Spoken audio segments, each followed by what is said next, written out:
Mr. Robinson drops a bombshell right away. After 12 years together, Miss Fuller confessed that their 3-year-old son, Brandon Jr., might not actually be his. The news shattered their engagement and left Mr. Robinson with a broken heart, worried he might lose his son too. But stick around, the next part ups the ante. 12-year relationship with defendant, she confessed that your 3-year-old son, Brandon Jr., may not be your biological child. Engagement to Miss Fuller is broken off and your heart is in ruins because of the possibility you may now lose your son too. You won't believe this twist. Miss Fuller throws in a curveball by admitting to a fling with another guy around the time Brandon Jr. was conceived. She admits she kept her paternity doubts from Mr. Robinson, thickening the plot considerably. The next revelation will have your jaw on the floor. You were indeed sleeping with another man at the time Brandon Jr. was conceived. You hid your doubts about paternity from Mr. Robinson. You are asking the court to award you $100 to pay the fee to change Brandon Jr.'s name. Just when you think it can't get more convoluted, how did Mr. Robinson stumble upon the potential non-paternity news, you ask? He describes a series of dodged calls and secretive moves by Miss Fuller, leading to a dramatic confrontation and her bombshell about the affair and her paternity doubts. Up next, the story twists even further. Don't blink. We had to separate because we had to move. So you all were in a relationship. We were in a relationship. Baby was what? Born. Yep. And we were living 6 together. months in. We had to move. We fell on some hard times. Okay. Respectively, we moved back to, I moved back to my mom. She moved back to her mom. Hold on to your popcorn. This gets spicier. In a moment of raw honesty, Miss Fuller confesses to spending a week with the potential other dad during a tumultuous period, aligning with her mysterious behavior and secretive calls. This confession sends shockwaves through Mr. Robinson and the audience alike. Fasten your seatbelts. The upcoming detail is a doozy. So another day passed. I'm calling all day the next day. No answer. I'm like, man, what's going on? Maybe a day or so,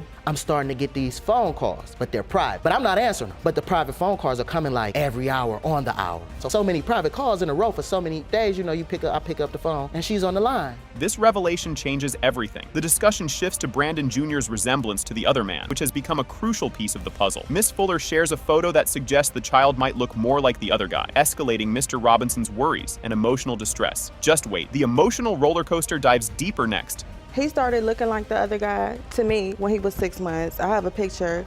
To me, he just didn't look. Okay, now he didn't look like neither one. He didn't look like he didn't look like neither one of us. And that's why the disappearing act happened, because you just. I was feeling guilty. My conscience was getting to me, and I couldn't like look at him every day. Like, I'm sorry.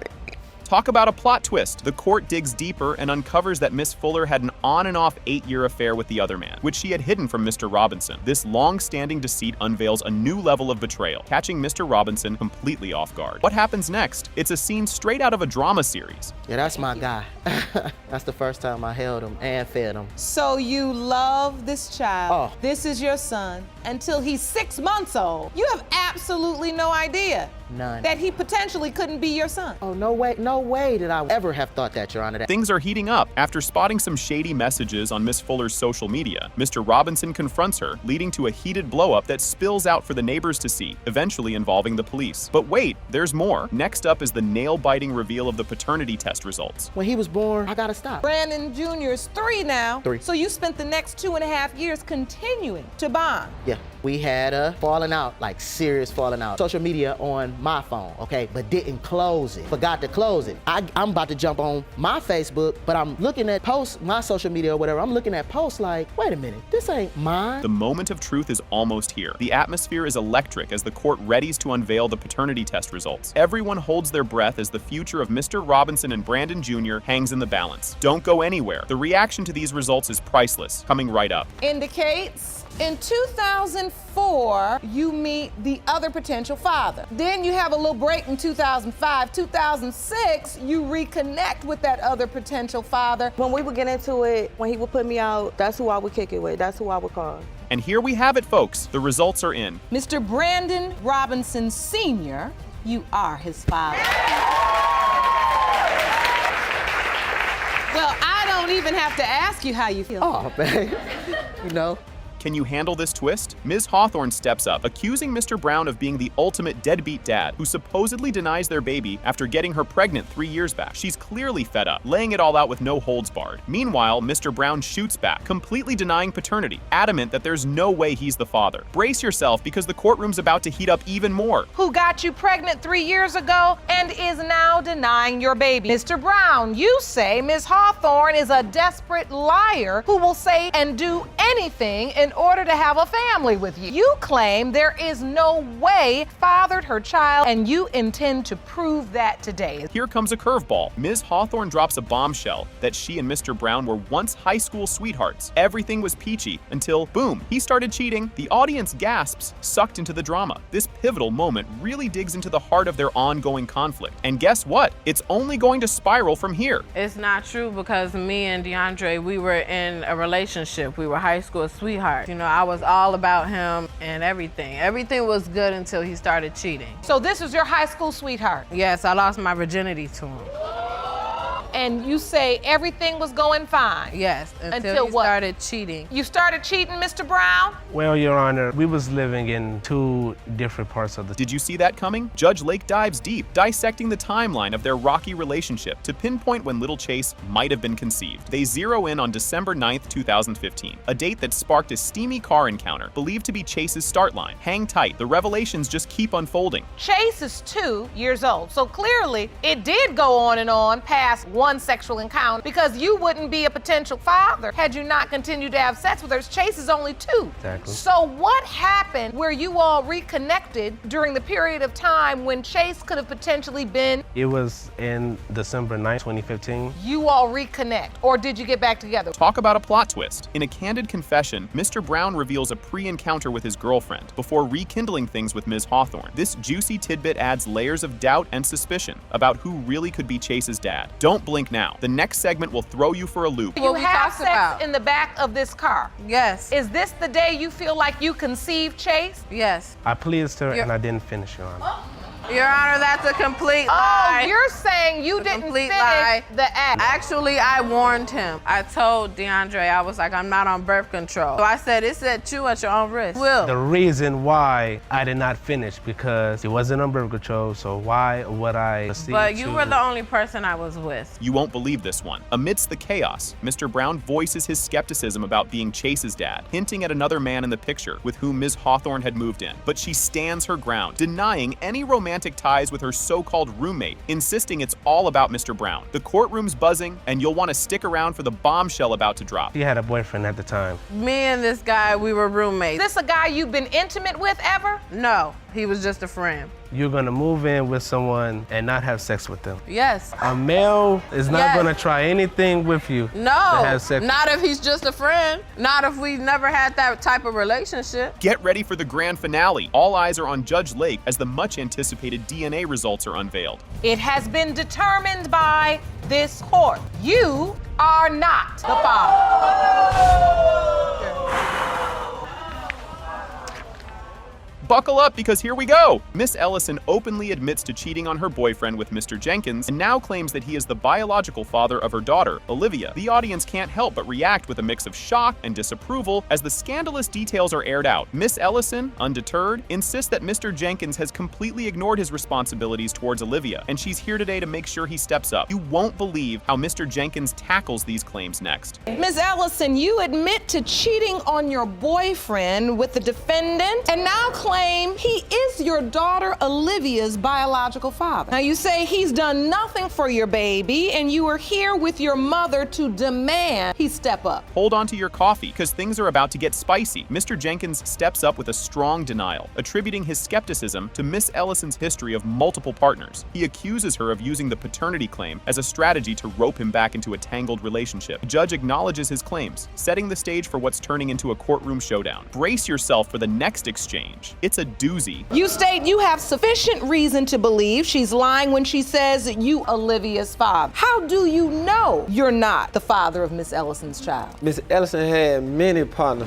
many sex partners. When I first met Miss Ellison 10 months into our relationship, she made it known that she still was in a relationship with her boyfriend. Just when you thought it couldn't get more heated, Mr. Jenkins lays it all out, detailing Miss Ellison's relationships with various men, including numerous sightings of her with different partners early in their relationship. Miss Ellison initially denies these accusations, but reluctantly admits to ongoing relationships when pressed further by Mr. Jenkins and the judge. The audience can't hold back their groans as the plot thickens with every revelation. What unfolds next will definitely raise some eyebrows. It's your contention she admitted to you she was with other guys. Yes, Your Honor. Your Honor, he knew I had another boyfriend. That wasn't a secret. Everybody knew. He made me promises that he couldn't keep. He said he would show me a better life and he would do this and do that and treat me like a nice boyfriend. Did that really just happen? Yes, it did. Miss Ellison shockingly admits to having unprotected sex with both Mr. Jenkins and her boyfriend during the same time period. She confirms Mr. Jenkins' suspicions about other men, casting further doubt on her paternity claims. The judge questions her decision-making, emphasizing the messy web of relationships she's entangled in. You'll want to stick around for the next part. It's an absolute roller coaster. So you slept with him? Yes, Your Honor. No protection? Yes, ma'am. But also still sleeping with your boyfriend? Yes, Your Honor. Because there were other guys. Multiple guys, Your Honor. Your Honor, that is a lie. How do you know there were multiple? Seen them. Seen her You had saw dinner with them. many guys. You think that was wild? There's more. As they dive into the details about the delivery and post-birth events, Miss Ellison reveals that Mr. Jenkins was minimally involved, only making it to 3 doctor appointments. The focus shifts to the lack of support from Mr. Jenkins during these pivotal moments, highlighting the emotional strain and chaos in their relationship. Their disputes continue to escalate as Mr. Jenkins contests the allegations about his involvement. Get ready, because the next segment turns up the heat even more. So nothing. I couldn't talk to him. What you need to talk to him for? But you said you wasn't in a relationship. Hey. Man, don't act like you wasn't talking to that man. You was I talking didn't to have that no man. contact with Man, my come boyfriend on, man. when I was dealing with Mr. Jenkins. Any contact with your boyfriend? After I found out that I was pregnant, everything Oh, after off. you found out you were Yes, pregnant? yes, Your Okay, Honor. so while you were pregnant, who went with you to doctor's appointment? My mama. Now hold on tight. This is where it gets really juicy. The tension hits a new peak as Mr. Jenkins presents a court document revealing he has been summoned to a child support hearing, despite uncertainties about his paternity. The audience reacts with laughter and murmurs, clearly amused and intrigued by the dramatic turn of events. The judge presses Miss Ellison on her decision to pursue child support without paternity confirmation. Stay tuned. The truth is about to be unveiled. Yes, Man, I Your got Honor. evidence right here, Your Honor. Evidence right here. Could be somebody else, baby, but you taking me to child support court. Child support for a baby that could be somebody else, baby. Come on, man. Grab your popcorn, because here comes the big reveal. The entire courtroom holds its breath as the judge prepares to deliver the DNA test results. Mr. Jenkins, you are her father.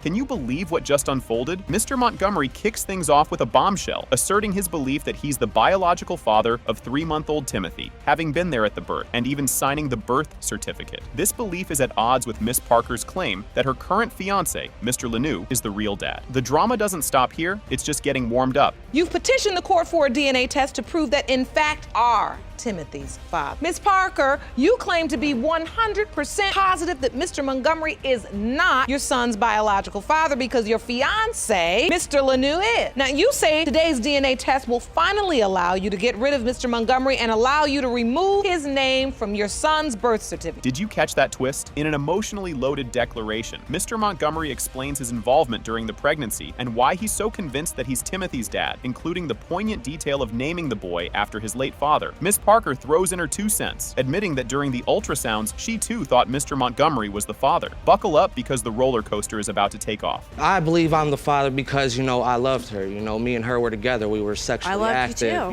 Without a shadow of a doubt, I just believe, firmly that this is my son. I was there, through the pregnancy. She allowed me to sit there and sign the birth certificate. And what the funny part is, Because she I thought allowed he me was to name your the son after C's father. Strap in for this revelation. Miss Parker drops a major truth truth bomb by admitting to juggling romantic escapades with both Mr. Montgomery and Mr. Lanou around the time Timothy was conceived. This juicy bit dives into the reliability of using 3D ultrasounds to pinpoint paternal resemblance, throwing a spicy twist into the paternity mystery. And guess what? It only gets crazier from here. I had sex with both of them around the same time and the same day. You're talking about one of these 3D ultrasounds? Is that what you're talking about? Yes. And I know what you're saying when you look at the baby and you pick out features and you say, so I can understand why you could say to yourself, oh, I think he kind of resembles, but there's no way if you were sleeping with another man during the window of conception, Miss Parker, you could say, or you could rule out Mr. Lanou. This next part is a game changer. In a jaw-dropping turn of events, it's revealed that Mr. Montgomery had no clue about the ongoing relationship between Miss Parker and Mr. Lanou. This disclosure underscores the emotional turmoil and complicated social dynamics at play, especially as Miss Parker and Mr. Lanou maintained their liaison, while Mr. Montgomery was led down the garden path. The plot thickens, so stay tuned. Mr. Montgomery, do you remember this conversation when you found out that they were sleeping together? Absolutely not, Your Honor.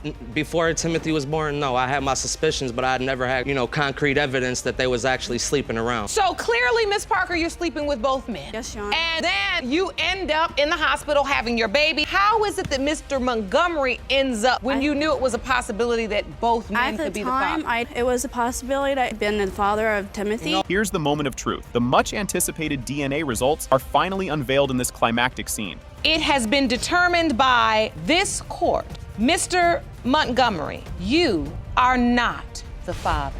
Mr. Lanou, you are the father. Hello, Yana. Hello. This is a case of Osborne and Brooks versus Osborne and Pat. Thank you, Ron. Good day, everyone. Ms. Osborne, you have brought your mother to court because you claim she lied to you about the identity of your biological father. Imagine having to admit all this in court. Ms. Osborne explains that she was young and naive and thought Billy's family could offer Savannah a better life. She owns up to her mistakes and says she's here to set the record straight. The judge then questions how things got so tangled up that they ended up in court. More revelations are coming. Stay tuned. I believe 100% that Billy is her father. So until you were 12 years old, Ms. Osborne, you were told this was your father? Yes, You even Your Honor. lived with his family? Yes, Your Honor. So, Ms. Osborne, when your daughter was 12, you told her that someone else could be her biological father? Yes, I told her that another guy could be her father, but I never told her that Billy Jack was her father. You can see Savannah's pain right there on her face. She emphasizes her need for the truth and criticizes her mom for waiting so long to spill the beans. Ms. Osborne defends her decision, thinking Savannah could handle the truth better at 12 than at a younger age. Savannah recounts the emotional roller coaster of learning that the man she thought was her dad might not be. The story takes another turn, folks. During the window of conception, you were sleeping with both men? Yes, Your Honor. But I just feel in my heart that the other guy is her father. So both can potentially be her biological father. You understand that, right, Ms. Osborne, Savannah? Yes. And I see you can't even look at your mother right now. You're not even turning your head. Because I just want to know the truth of who my father is.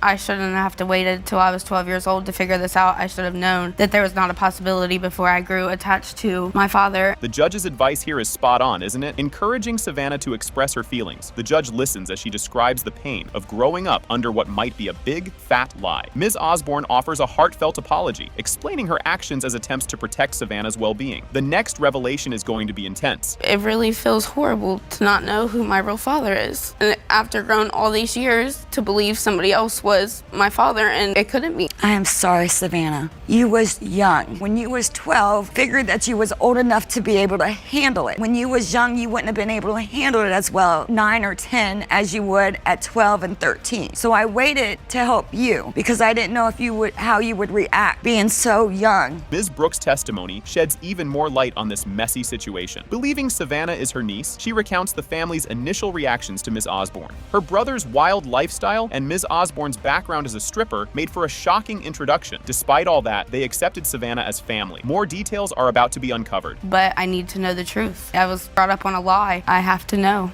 Ms. Brooks, I see this. You have tears in your eyes as you stand next to the young woman you believe is your niece. Yes, Savannah is my niece, and I love her dearly. And we were always told from day one from Donna that Savannah, I call her our baby, but our niece. The way we met Donna was under difficult circumstances. The stakes are incredibly high right now. Ms. Osborne reiterates her unstable past and immense gratitude for the family's support. She underscores how crucial it is to confirm paternity for Savannah's clarity and her own growth. The judge nods, recognizing the complex complex emotions and the family's efforts. The next revelation is crucial, folks. And I couldn't provide that for her at that point in time. I was young and stupid, and I regret a lot of things that I did in life, but I've grown since then, and I'm trying to be there for my kids. In fact, your brother is her father, or if the other guy is her father. Have you ever gotten to know this other man? I have met him. Do not have a connection with him whatsoever. He is the father of my sister. The reasons behind Ms. Osborne's decisions are really complicated. She explains why she told Savannah at 12 about the paternity doubts, hoping to prepare her before deeper bonds were formed. Now, the judge is ready to reveal the DNA test results to resolve this mystery. The moment of truth is here, folks. I mean, because as this young girl, you were just in a place in your life where you weren't making great decisions. No, I wasn't, Your Honor. At that point in time, and when she was born, and I knew she'd be better off with my family. And I've been there in their lives, all of their lives. I've never walked out on them or abandoned them, but my family did, in fact, raise them with me, and I'm thankful every day. My family and Mrs. Brooks' family. The DNA results for Jasmine are finally in. It has been determined by this court. Ms. Brooks and Jasmine are not related. Can you believe what just happened? Judge Lake opens the court session and introduces the case of Robinson versus Long. Miss Robinson claims her mother, Ms. Harms, is committing paternity fraud by claiming Mr. Long is her father. Ms. Harms asserts that she will prove Mr. Long is indeed the father. Stick around, it's about to get wild. This is the case of Robinson versus Long. Thank you, Jerome. Good day, everyone. Ms. Robinson, you're back in court today because you say your mother, Ms. Harms, has continued to commit paternity fraud. She's now claiming her ex-boyfriend, Mr. Long, is your biological father. Can you believe what Miss Robinson just said? Ms. Harms continues to defend her actions, insisting she has been honest. Judge Lake encourages both parties to listen to each other. Miss Robinson recounts the emotional impact of not knowing her father while excelling in sports and academics. The next moments are truly shocking. It doesn't have to do with big eyes and gray hair. He always told me he was my father. He was your boyfriend. Because Your Honor, I'm here today. Good, because guess what? If you don't make me happy today, I have nothing else to say to you. Ms. Robinson, I would like you to take a moment and just walk your mother through and talk to her about how difficult it's been not knowing who your father is, and more importantly, having to go through various men and find out that they're not. Did you see that coming? Miss Robinson accuses her mother of lying about her father's identity. Ms. Harms maintains her stance and claims Miss Robinson always knew who her father was. Judge Lake intervenes to manage the escalating tension. The revelations keep coming. If I had a father to run to, I could have got over that. But instead, I've always held hate and resentment against you. The best athlete. Everybody knows me where I'm from. I mean, I was that deal, but I have this bad secret and I gotta beat that deal out in the street, but go in the house and sit in the bathroom and cry. You know what's sad. So you're this celebrated athlete. Everybody knows who you are. Yeah. Now, Ms. Harms, I want you to respond to your daughter. I'm not sure how well you listen. She's always had a dad. I'm not sure how well you listen. Maybe not her dad at that time. The drama just keeps building. The discussion becomes more heated, with both Miss Robinson and Ms. Harms interrupting each other. Judge Lake points out their similarities and the need for resolution. Ms. Harms insists she has provided for Miss Robinson, while Miss Robinson disputes this. The next part is even more intense. Now respond what she said. It's difficult talking to her because everything's shit like she's my mom half the time. Your the moment. way she talks to me. Maybe she choose a better choice of word talking to me. What? Because every time Hold on, let her respond. Let her respond. I would just ask you who my See what dad I'm saying? is. I can never get a word in. Try to Well, help. neither one of you let the other one get a word in, that's why we're not getting anywhere. I know there is a lot at stake here, and I know this is emotional. That was unbelievable. Mr. Long provides his testimony, stating he received a picture of Miss Robinson, but had doubts due to other relationships Ms. Harms had. Ms. Harms insists she visited Mr. Long with the baby. Mr. Long denies recalling these visits, causing further tension. You won't believe what happens next. But I don't recall it. Did you think you were her biological father? It was possible because, it was said, and then she sent a picture to my mom a year. Your Honor, gave him, Mr. Long, 9 photos of her ever since she was growing up. Well, that's why, Ms. Harms, I want you to allow someone to testify because his testimony was corroborating. Thank you, So see, that's why we on listening station. Thank you, ma'am. I'm listening. Mr. Long, you said she sent you pictures? She sent me a picture. Wow, what a revelation. Miss Robinson and Ms. Harms continue to argue about the past, with Ms. Harms claiming she brought the baby to visit Mr. Long. Mr. Long denies these claims, leading to accusations of lying. Judge Lake tries to maintain order. The next segment is truly eye-opening. He did receive a picture. Yes, ma'am, but he left a whole lot of detail out too, Your Honor. What other parts of the details did he leave out? 8 pictures and you sitting there acting like I never brought that baby over to your house every day. You said you brought the baby over to his house. Yes, ma'am. Every time we went down every summer to visit my grandma and papa. I don't recall that, Judge. No, because that brain is old. And you would bring the baby, hold on, one at a time. You would come see him. Yes, Your Honor. And his family? Yes, Your Honor. Can you believe the evidence presented? Ms. Harms presents a picture as evidence to support her claim. Miss Robinson remains skeptical, feeling she resembles many men. Judge Lake emphasizes the emotional toll of not knowing one's father. The truth is getting closer. The man said, I'm your father. He's gonna stop looking today, Your Honor. Because you are confident, beyond a shadow of a doubt, that Mr. Long is your daughter's biological father. Look at that. Do you believe you are Miss Robinson's biological father? It's possible. When I got the first picture, she looked like my daddy to me. So naturally, I said, well, it could be my daughter. But then I lost contact with her, with the mother. He looks like my grandson. Till today. That's what's blowing me away. That was a touching moment. Ms. Harms insists Mr. Long is the father, and Miss Robinson expresses her hope for resolution. Judge Lake prepares to reveal the DNA test results. The court is tense with anticipation. The results will leave you astonished. I'm here today, Your Honor, to try to fill that void and hold it in her heart so she can be peace. Because I ain't. And I got a lot of Well, if you didn't have so much mouth, maybe somebody could deal with you. It has nothing to do with you let me know who my daddy is. Without you let's just stop right there, because you all just alike. You mother and daughter, all right, because both of you all. The truth is finally out. The DNA test results are read. It has been determined by this court. Mr. Long, you are her father. I know you're sorry. The court session begins with the audience being seated and greeted. Jerome introduces the case as Black v. Rockmore. Judge Lake welcomes everyone. Buckle up, folks. This one's going to be a roller coaster. Thank you, Jerome. Good day, everyone. Mr. Black, you say you're here today to finally prove that you are not the biological father of 4-month-old Javion Black. That was a bombshell. Ms. Rockmore admits to having unprotected sex with Mr. Black on their first night together because she was attracted to him. She acknowledges it may not have been the best decision, and the audience reacts with applause like they're on a talk show. Hold your breath. The drama isn't over. So was this sex protected? No, ma'am, it wasn't.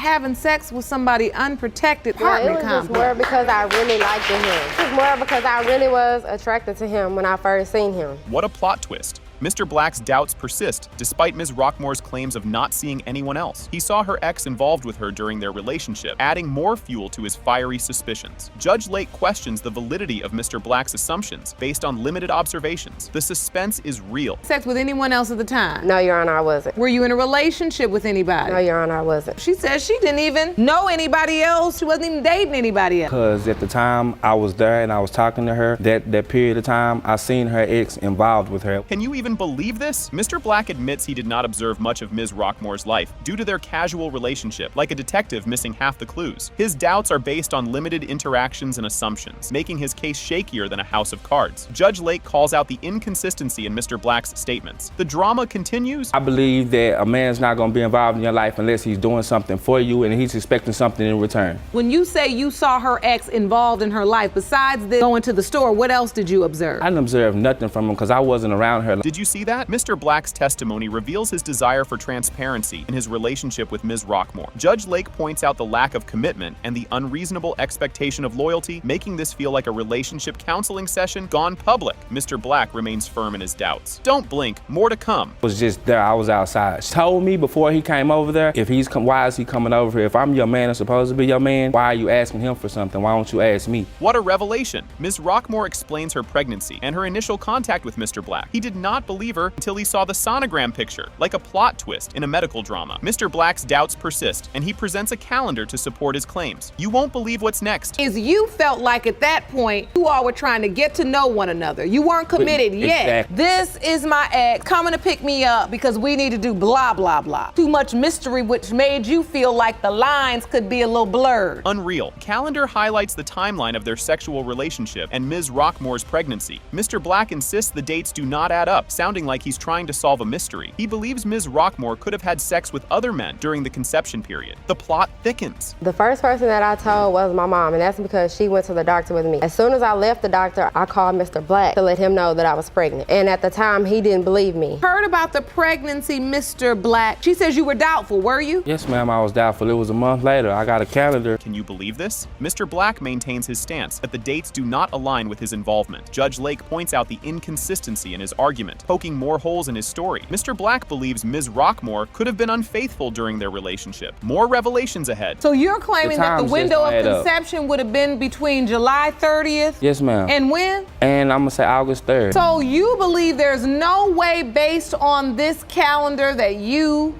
are the father? Yes, ma'am. That was surprising. Judge Lake emphasizes the significance of the July interactions in the conception timeline. Mr. Black insists on his doubts despite the evidence, sounding more and more like a detective in a noir film. Judge Lake points out the flaws in Mr. Black's assumptions. Wait until you see this. But she was sleeping with you throughout the month of July, and that seems to be closer to the window of conception. At the same time, I can't watch her. I can't say who she was sleeping with. If I slept with her one day, to say somebody else can come behind me and hit it too.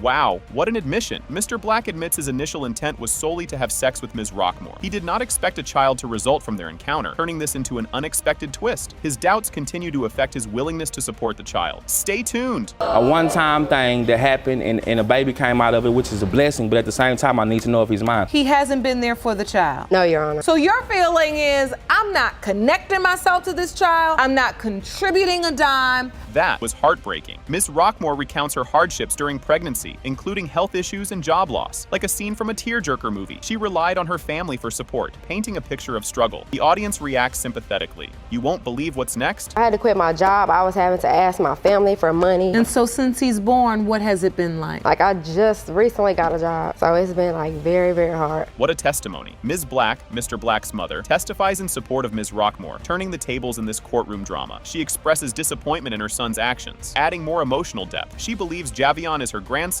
and criticizes Mr. Black for bringing the case to court. Stay tuned. Ma'am, and you are? I'm his mother. You are Mr. Black, the plaintiff's mother? Yes, ma'am.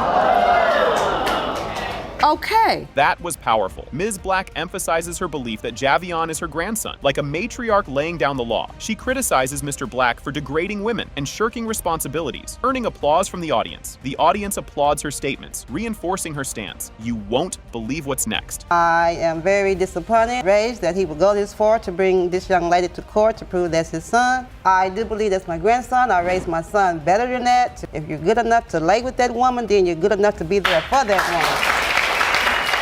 What a confession. Mr. Black expresses mixed feelings about his mother's testimony, torn between loyalty and reality. He wishes for her support, but understands her perspective, adding complexity to his character. He acknowledges the impact of the situation on his current relationship and family, making this a pivotal moment. Stay tuned. It feels... Speak so confidently about the fact that she really believes that's her grandson. Feels a little bad, but I feel like she should be on my side just because of the fact that she's my mother, but at the same time, her being my mom, I mean, we got children. I got 3 girls.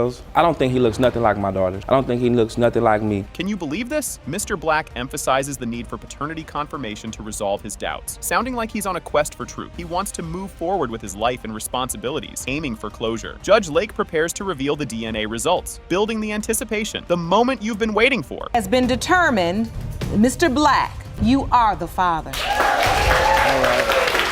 Wow, that was quite the opener. This is the case of Thompson versus Robinson and Fresneda. Mr. Thompson, looking all determined, seeks to prove he fathered Ms. Jasmine Robinson, contrary to Mr. Fresneda's claim. Wait until you see what happens next. It's like a soap opera, but real. Hello, Your Honor. Hello, Ron. This is a case of Thompson v. Robinson and Fresneda. Thank you, sir. Good day, everyone. Mr. Thompson, you've dragged the defendant, Mr. Fresneda, to court to prove that you, not he, fathered Ms. Jasmine Robinson. You've never met Ms. Robinson, but say today you'll prove she's yours. Mr. Fresneda, you were married to Ms. Robinson's mother and claim today's DNA test results confirm that you are the biological father. What we just witnessed was surprising. Ms. Robinson recounts Mr. Thompson contacting her on Facebook way back in 2010 and again in 2015. He popped up claiming to be her biological father, which she, understandably, initially brushed off as some random message. The next part is even more more intriguing. Trust me. He had reached out to me again. I have a copy of the Facebook message. I'd like to see that. Ron, can you please pass me the evidence? This is a Facebook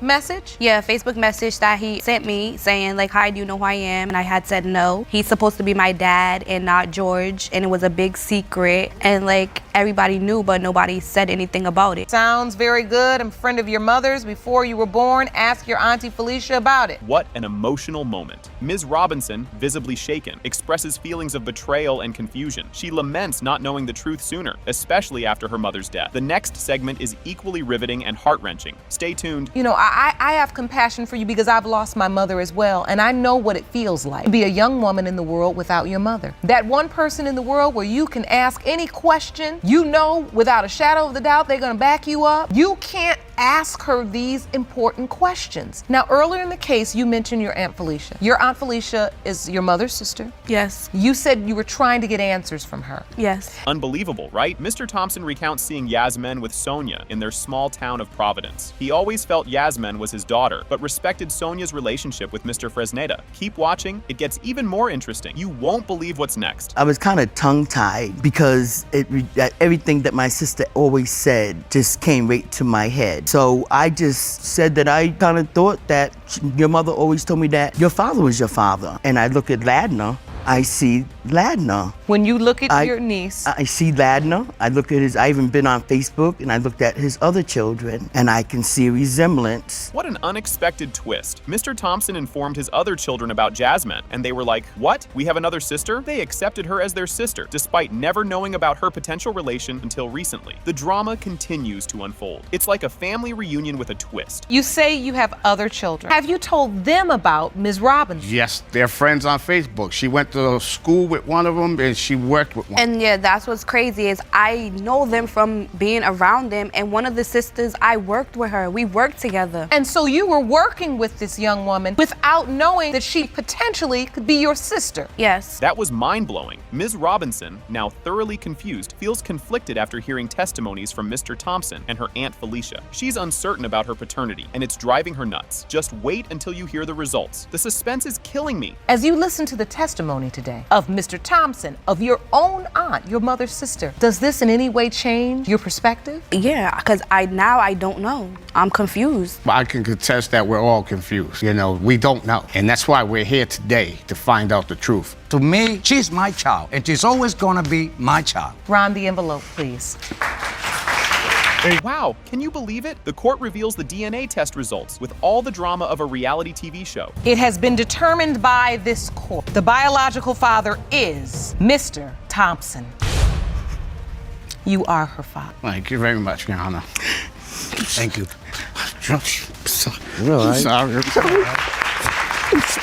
Oh boy, here we go. Ms. Thompson emotionally recounts how Mr. Smithby abandoned her and their children, leading her to drop out of nursing school. She emphasizes the hardship of struggling as a single mother while seeking justice and support through paternity tests. And just when you thought it couldn't get more intense, you claim Mr. Smithby abandoned you and your children, forcing you to drop out of nursing school and leaving you to struggle as a single mother. You've come to court seeking paternity tests for both of your children, Legend and Radiance. Grab your popcorn. This is getting good. Ms. Thompson explains the importance of the DNA tests, highlighting her children's right to a father and her desire to alleviate her struggles. This moment underscores the emotional and practical stakes involved in the paternity tests. Keep your eyes peeled. The drama unfolds further. Because my kids deserve a father. Not only that, I'm tired of struggling with my kids. I need help so I could finish school, so I could take care of us better. Why don't you help out at all, Mr. Smithby? I actually do, Your Honor. We were never really in a relationship, and I do take care of them. I do what I can for the children, you know, food. So you say it wasn't a relationship? No, it wasn't. Did he really just say that? Mr. Smithby admits that their connection was merely sexual, revealing a fundamental disagreement about the nature of their relationship. This revelation adds complexity to the narrative. Strap in, folks, with the responsibilities of parenthood they are discussing. Just wait until you hear what comes next. It's just a sexual relationship, basically. And so it was just sex, and that's enough to make 2 children. And the children are just gorgeous. Ooh-wee. So when you see your children, that affects you. Mm-hmm. What do you feel as a mom? I'm hurt, not only for my kids, but for me. Like, he's saying we was never together, but he was living with me in my home. His clothes was there, he had it to my house.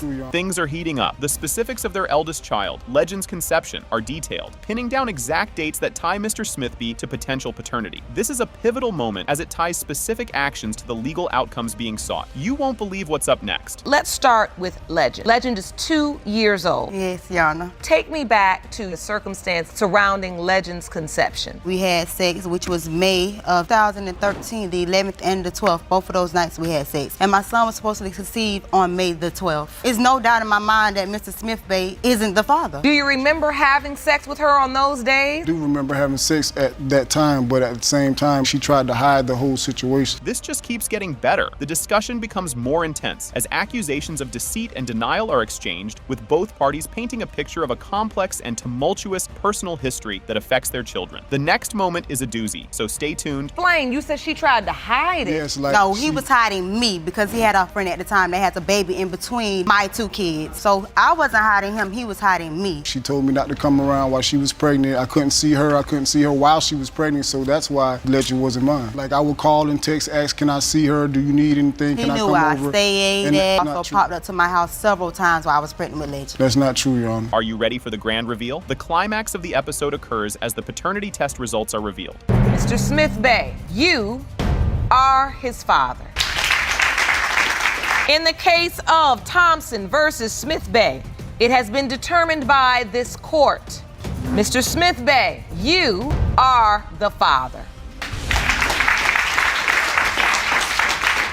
Just when you thought daytime TV couldn't get any juicier, Ms. Miller kicks off the legal battle against Mr. Brewer to confirm he's the daddy of their twins. She's all in, hoping to prove his paternity and glue their split family back together. The stakes are sky high as she tries to patch up the home front, disrupted by doubts of daddyhood. Brace yourself for what comes next. Hello, Your Honor. Hello. This is a case of Miller versus Brewer. Thank you, Jerome. Good day, everyone. Ms. Miller, you are here in hopes to save your family. You say Mr. Brewer's paternity denial of your twins has led you to pack up, move out, and relocate to another state. You have opened this case to prove to the defendant is the father and put your family back together. Talk about a plot twist right off the bat. The real tea gets spilled as Mr. Brewer admits he's cool with Zane being his son, but throws a curveball by doubting he's Zara's father. This whole suspicion stems from Zara not looking anything like him, unlike Zane, who apparently is his mini-me. You'll want to stick around to see how this unfolds. It's not the twins that were in question, it's just Zara. It's not Zane and Zara, it's just Zara. So there is eternal twins, and you say only one child is in question. Yes. And so Zane, you believe, is yours. That's my twin. He looked just like me. But you don't believe Zara, the girl twin, is yours. No, I do not.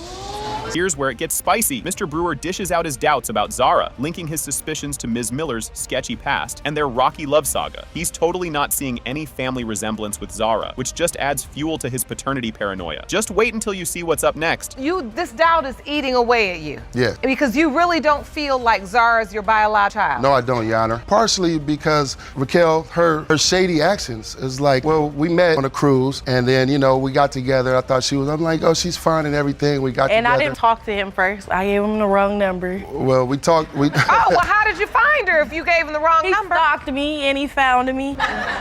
Hold on to your popcorn, folks. The drama escalates as Mr. Brewer accuses Ms. Miller of sneaking around, saying she hopped into a car with another dude and vanished for a whole weekend. This bombshell deepens his doubts about baby Zara's lineage. The next clip will totally knock your socks off. She's hopping in the car with another man. I knew it was. What? I seen his hair. Flat top box. That's not a woman's hair. Crazy. Mr. Brewer, how long was she gone with this other man? A few days, like the weekend. She would leave on Friday, come back like on Sunday night, Monday. I don't remember. So after finding penis pictures in the phone, seeing her get in the car with another man, you said she must be sleeping with somebody else. Yep, it pops up pregnant. Like a month later or 5 weeks later, I'm pregnant. You won't believe your eyes. At the twins' birth, Mr. Brewer's suspicion turns into a full-blown crisis when he sees Zara's lighter skin tone, which doesn't sit right with him, leading him not to sign her birth certificate. This is the moment his doubts get officially documented. The tension's about to hit the roof. With it, Zara was born first. She was light bright, damn near white. I'm like, that's not my baby. She look Mexican. She don't look nothing like me. Your Honor, black people can come in any shade or color. I'm glad you say it over and over again in this courtroom. He signed Zane's birth certificate, but didn't sign Zara's. Wow. So this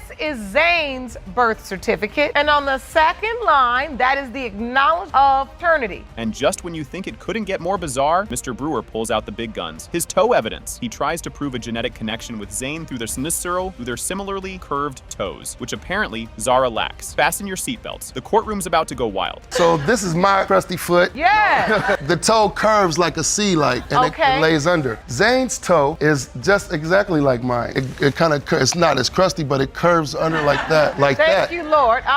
And then Zara's toe, as you can see, goes straight up. That's how I feel, Your Honor. Zara's feet looks exactly like mine, like short W1s. So she looked like me. He looked like him. She looked like me. Get ready for the roller coaster. The DNA results are in. It has been determined by this court. Mr. Brewer, you are the father.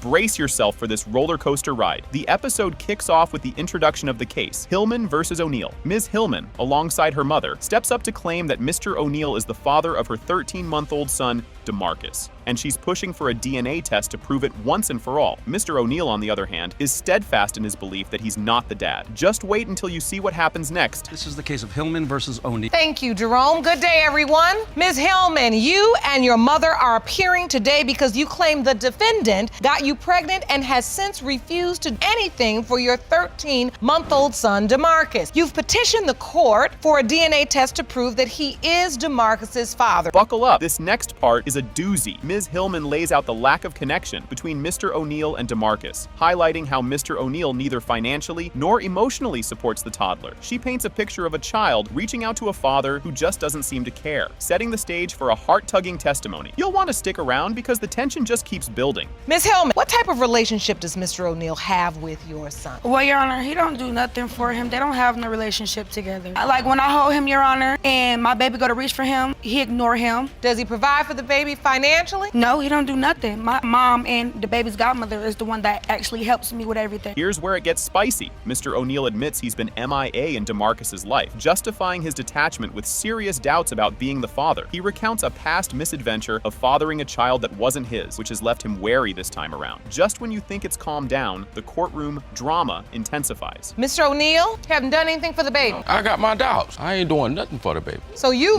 mean it? Nothing. No chain, no diaper, no pampers, no nothing. Cause I ain't finna take care of nothing I ain't mine. But I done been through that experience before. Well, so I ain't finna be no dummy 2 times. Fasten your seatbelts. This revelation is juicy. The discussion turns to how Ms. Hillman and Mr. O'Neill's relationship began, a whirlwind romance that sped from 0 to 100 overnight. Ms. Hillman recounts how Mr. O'Neill didn't just ask, but insisted she was his girlfriend from day one, which quickly led to the conception of DeMarcus. And trust me, the next bit is even juicier. Me and Mr. O'Neill, we met through 2 mutual friends. The first night we met, we chilled, okay, He told me I was his girlfriend. He didn't ask me like he told me. He demanded that, okay, you're my girlfriend, we're together. So the second night, me, him, and the same 2 mutual friends, we got together, we chilled. That's when I conceived DeMarcus. Second night though. So it was the second night. Yeah, it I was. like a woman to leave make me wait about 2-3 weeks. Get ready for a curveball. Mr. O'Neill starts doubting the timeline of their relationship, hinting that Ms. Hillman might have been pregnant before they even met. He questions the exclusivity of their early days together, stirring the pot in the courtroom. The air's thick with suspense, and you won't want to miss what's coming up. You wanted her to be your girlfriend, but now you say, since she had sex with you the second night after she met you, you don't believe that you're the only person she was sleeping with. I think she was pregnant before she met me. He needs to step up and do something for him. When she got ready to have him, he left. But see, that's the point, Your Honor. He left. She know that's her grandson, but do I know that's my child? He looked just like you. Hang on, because here comes a plot twist. Mr. O'Neill opens up about his fear of getting duped again, having previously attached himself to a child that wasn't his. His guard is up, and he's not about to get hurt again, which explains his distant behavior towards DeMarcus. The stakes are high, and the next revelation will have you on the edge of your seat. So the man wasn't either. What other man? She was with you. She was with you because y'all was at my house. So you were there. Love at first sight. That's what he told me. And then on top of that, the first time me and him, those mutual friends, ever chilled, it was at my mom's house. And I wish I would have kept walking. What? But you didn't. You wasn't even walking. You wasn't walking. You was riding. passenger seat. You thought that was surprising? Wait for this. As Mr. O'Neill wrestles with his role as DeMarcus's father, a chance encounter in the park leads him to confront the possibility that he might actually be the dad. A stranger's innocent question triggers a cascade of doubt and denial. Keep watching. The climax is just around the corner. I've been trying for 5 years to try and make a child. All of a sudden, when I get with her, oh, pops up 3, 4 weeks, 6 weeks, it don't matter. Oh, you pregnant? Why the other women didn't pop up pregnant? Well, maybe they wasn't fertile. Or maybe you weren't trying hard enough. You said you caught her with her ex and you saw text messages? No, you didn't. He lied. What did you see? How you doing? What you doing tonight? Oh, nothing. Can you come chill with me? Oh, my old man here. This segment is a real eye-opener. The absence of Mr. O'Neill at DeMarcus's birth becomes a focal point as the court reviews the birth certificate. Father's name conspicuously blank. This glaring omission speaks volumes about his reservations and the real-world implications of his doubts. The drama is far from over. What follows is a must-see. Was Mr. O'Neill there when the baby was born at the hospital? No. I was. I ain't gonna lie, I was home. Why be there when I had doubt? So he wasn't there to sign the birth certificate? No, I got evidence right here. Let me see that. Jerome, will you hand me the evidence, please? This evidence is DeMarcus's birth certificate, and under father's name, there is no father listed. Your Honor, it's embarrassing. As the tension mounts, Judge Lake steps in with some sage advice about taking time to know someone before diving headfirst into a relationship, especially one that might lead to parenthood. She stresses the importance of protection and responsibility, laying down life lessons in a way that only she can. And believe me, the final verdict is just around the corner. If he don't want to protect himself, you protect yourself. Because at the end of the day, you see where the buck stops, right? Yep. Mama's baby, daddy's. Maybe. Exactly. And we're the one up in the middle of the night. You living it, I can see it in your eyes. But I'm talking to you, woman to woman, because I don't want this to happen to you again. I'm gonna get you these results because I want to see how we can move forward. Jerome? And now, for the grand finale, DNA test results are in. It has been determined by this court. Mr. O'Neill, you are the father. You're the father. Can I see it? Well, strap in, because this is going to be quite the ride. Ms. Douglas kicks things off by laying out her case, suing Mr. Jones, the father of her 5 kids, for a paternity test. She voices her doubts about him being the biological dad of her daughter, Cheyenne, all because of his skeptical attitude and her own slip-up with his cousin. And guess what? It only gets wilder from here. Ms. Douglas, you are suing the father of your 5 children for a paternity test. You claim at times the defendant, Mr. Jones, doesn't treat your daughter, Cheyenne, as his own, and that he has always been suspicious he's not her biological father. Talk about a plot twist early on. Amidst gasps from the crowd, Ms. Douglas drops the bombshell that she cheated on Mr. Jones with his cousin. This major reveal throws a spanner in the works, complicating the paternity question and leading Mr. Jones to question whether he's really the dad. You'll want to stick around to see how he handles this news. Kept a secret from him and you cheated on him with his cousin, but say when that secret finally came out, he immediately denied fathering your daughter. You've also petitioned the court to order Mr. Jones to parenting classes. Brace yourself, the drama amps up. As Mr. Jones lays bare his frustration and mistrust towards Ms. Douglas, the atmosphere thickens. He's adamant about getting a DNA test to clear up his doubts about Cheyenne's paternity, highlighting just how fractured their relationship has become. And it's only heating up. Keep watching. You say you wanted to be a family man and worked 2 jobs to support your kid with Ms. Douglas's lies and infidelity. You claim you have every reason to doubt you are Cheyenne's father. You are seeking a definitive answer when today's DNA result revealed. Now, Ms. Douglas, you admit to cheating. Do you believe the defendant has reason to doubt paternity of Cheyenne? Yes, Your Honor, I do, because I did make a mistake. I slept with his cousin and the condom had broke. Take a breather with this backstory. We take a little detour into the past as Ms. Douglas reminisces about how she first met Mr. Jones and his cousin at a party in her building. This trip down memory lane sheds some light on the tangled web of their relationship and ongoing unfaithfulness. But don't relax just yet. The next revelation is a doozy. It got good. I met Tyrone actually at a party that happened downstairs in my building. I met him and his cousin. Me and Tyrone got together the first night we watched movies. Next night we did have sex, but we weren't together. We just had sex, and after that he went back to his other baby's mom. And then I met his cousin, and I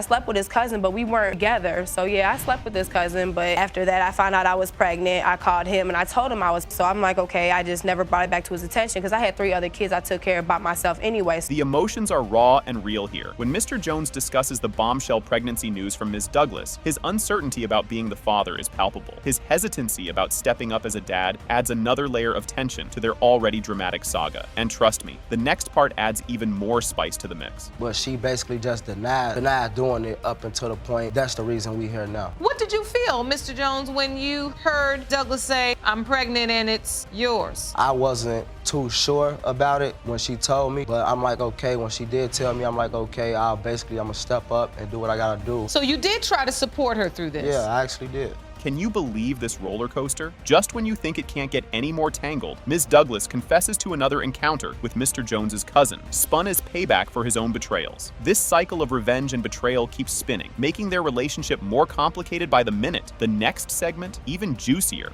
He did not care at all. Did you care? I mean, I cared, but it was just to the point to where when I met her, who was actually incarcerated at the time, but she was also messing around with another guy who wasn't the father of the child she was pregnant with. Was it any part of you that was excited? Did you? I mean, it was, because I actually was there numerous of times during the pregnancy. It was just in the mix of that I had kids already. I should have been knowing she was pregnant with my child, because I wasn't really sure. Here's where things really start to unravel. Ms. Douglas reveals that Mr. Jones took off to Chicago with another woman, neglecting her and the kids in the process. This major curveball highlights the rocky foundation of their family life and sets the stage for even more fireworks. Just wait until you hear what comes next. When the baby was 2, he went to Chicago with his other's baby mama. We were together then, and I'm pregnant with his son. How I knew he was in Chicago with his baby mama was she texted my phone like, oh, you're looking for your man? He's with me. You wonder why he's not calling your daughter? Because he's with me. Were you with another one of your children's mother when you went to Chicago like she's saying? Yeah, I actually was. Because I was actually with my other baby mom before I was actually with Alexandra. As if the stakes weren't high enough, we dive deeper into the chaos as Ms. Douglas talks about the birth of their twins amid ongoing infidelity from both sides. This peek into their tumultuous relationship reveals layers of distrust and conflict, making it a messy but gripping story. And the next twist? It's a real cliffhanger. I just had my twins 7 months ago. He's still talking to women. I don't never talk to anybody first. After I find out he cheats on me, that's when I do it. But I really do want to be with him. You just keep saying, okay, now see, I do not believe in cheating. I not believe in cheating. But when he does this, then I go do that. It just turns into a catastrophe. But yesterday he was texting a girl on Facebook. We're supposed to be together. We're working on us for our kids, and you're writing somebody on Facebook? You won't see this coming. Judge Lake steps in to try and untangle the couple's disastrous relationship, questioning their commitment and its impact on their children. Her intervention underscores the court's concern for the welfare of the kids caught in the middle. But hold on, the real showstopper is just around the corner. Don't you go co-signing because you're net. How in the world can you potentially have 5 children with this woman and be so irresponsible and disrespectful that you continue to sleep with her family member? My favorite cousin. My favorite cousin. No, the day she laid down with your supposed father of your children, she's no longer your favorite cousin. Let me give you that. Here's the big reveal everyone's been waiting for. The climactic moment of the episode unfolds as the DNA results are disclosed. When it comes to 4-year-old Cheyenne, Mr. Jones, you are not 5.